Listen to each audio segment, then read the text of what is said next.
All right, so anyway, what does this say? American man is toxic. And then the feminists, the craziest shit is like, they'll be like, an American man is toxic because he said he likes boobs, like Clay Travis or whatever that dude's name is. But a Saudi guy will stone a chick to death for driving a car. And they're like, he's so marginalized. It's fucking gross.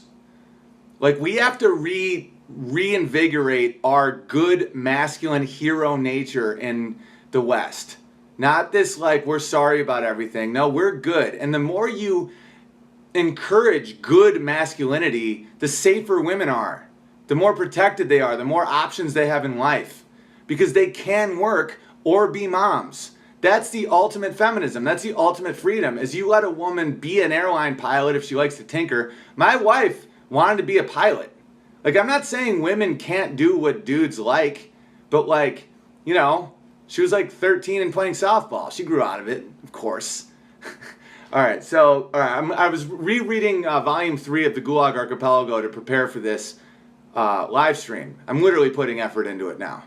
And the Soviet Union became such a nation of cucks because there was no heroes. The entire society was based on the reverse of hero. Every one of these things was the opposite. That to gain power, you had to obviously lie. Like an authority would ask you, someone just wrote, Overton Windex, thanks for taking my request. My wife and I watched the special and it helped us reach a new understanding of one another. She seriously asked, is this what happened? Oh, that's awesome, Overton Windex. Email me. Let me know what city you live in. We can be buds whenever I tour there. You seem like a really good guy. Anyway, like someone with power would ask a guy what's 2 plus 2? And the answer has to be 5. Right now we're seeing it with gender. We know that there's no 4-year-old trans child. It's a fact. So they would go, what is 2 plus 2? And the guy would go, 5. And he'd go, okay, then you can get a promotion. But he hates you for it. And you hate him for it. And you hate yourself for it. So that's why they had no problem committing genocide on their own people. Because it was a nation of self-hatred. And that's what's happening with the left. That's what's happening with these emotional cucks. Where they know they're lying. They know that being man doesn't mean bad. They know that being white doesn't mean bad. They know this shit. They know this is all fucking bullshit. And they say it anyway because they're not heroes. Right? They're the anti-hero. And so, this is some fascinating shit from Gulag Archipelago, written by Alexander Solzhenitsyn. He was an officer in World War II for Stalin, or as he says, Stalin. And he ended up going to a gulag for 8 years. Oh, thanks, Ines. Thanks for the tenor. And he just saw, he had, like, talk about red pilling. The biggest red pill in the history of the world was Alexander Solzhenitsyn. And if anyone thinks it's like quack bullshit, he won the Nobel Peace Prize for it. It's one of the best written books in history. It's thousands of pages long, and he details exactly how communism comes and how it destroys everything and why it happened and what he had to do to reassemble his own soul. And so, oh yeah, one of the stories he was talking about, and it's so detailed. One of the stories is when the German army would take over areas, the Russian women would start falling in love with the Germans, even though the Germans were there to exterminate them. These are the Nazis. They wanted to kill everyone in Russia and take the land, right? But they weren't as bad as the communists. And the women would fall in love with the Germans simply because in a nation of cucks, there are no men, right? So the women by the 40s were raised after the revolution of the late teens, you know, of Trotsky and Vladimir Ilyanov, and so they were raised in this progressive lefty bullshit. So they were raised with no gender roles, and they were doing hard labor alongside the men. They were told it would set them free, that men and women are equal. Everyone's equal, John Lennon. So they ended up working in like salt mines or in the Siberian timber industry, and they didn't fucking like it too much. And so the men didn't know how to treat women. They didn't understand courtship because they're supposed to treat them like men, but they're not men. They're women. So they would either rape them or submit to them, literally. So when these Germans came, the women, like, there was one group of women that had to do a bombing mission in against the Germans, and they didn't drop the bombs, and they admitted it, and they had to go to 20 years in Siberia. They loved, like, when the Germans left, they wept, and it drove the dudes fucking crazy, because the men weren't men anymore. They were these submitted little lapdogs. They got sent to the Polar Death House, is what it was called. All right, in school, it was forced atheism, and they would take a kick at God anytime they could, is what Solzhenitsyn said. He was an atheist who became a Christian after, because one of his lines was, the reason this happened is people forgot God.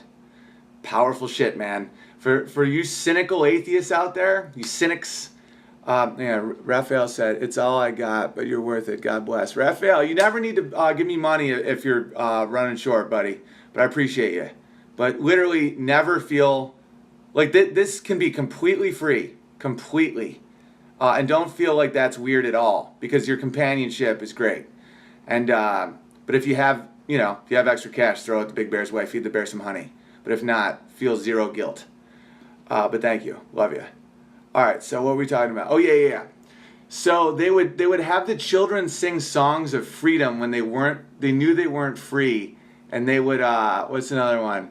They would have to sing. I wrote this down. When they knew they weren't, they'd have to sing about the bounty of the present and famines of the past as they starved with memories of food. And the Germans reopened some churches, and it made everyone super happy. Bear in mind, the Germans were still trying to kill them, and they preferred the Germans, like the country folk. And that's when I'm going to get to the concept of deplorables right here. Soviets believed every crime was the product of a social system. Sound familiar? There's no independent thought, because identity politics is very female, and individualism is very male. And you have to have, like right now I despise identity politics, but there has to be some form of it. Like some... glow of it somewhere, because that's how we think. Like the feminine is part of the society, but the male is more individualistic, the hunter versus the gatherer, right? So, what is this? Memories of Germans were also trying to kill him. I don't remember what I was talking about. What the hell was I talking about?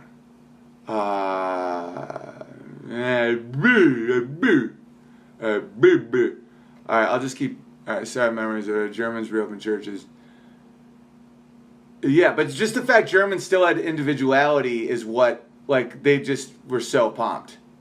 Alright, Germans were also trying to kill everybody. Alright, Hitler would have absolutely won World War II without question, nothing comes close, if he knew how many people would have joined him.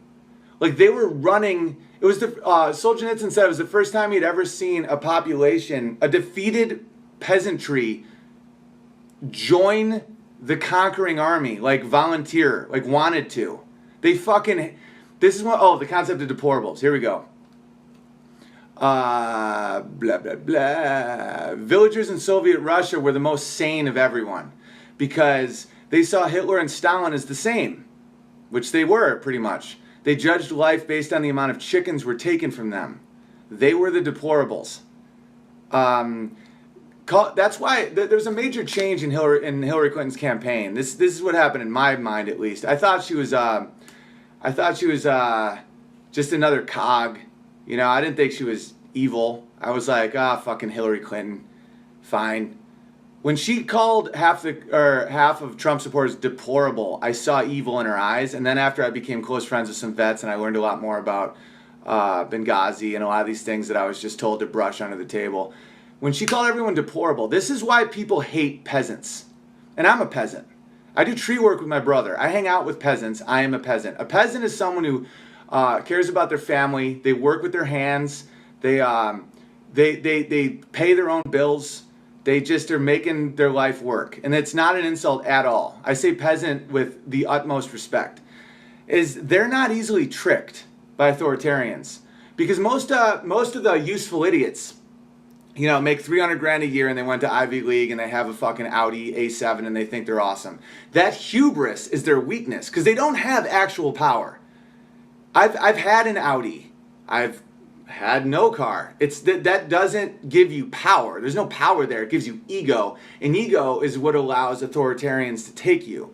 So the peasants, knew Stalin was a piece of shit. They used to openly mock him.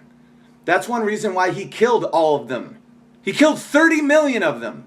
So when people say deplorable and you feel it in your skin that that's a fucking threat and that they view people as threats, like the peasantry, the working class, even wealthy. I know very wealthy men that own like their own small business that are still referred to as deplorable simply because they aren't useful idiots.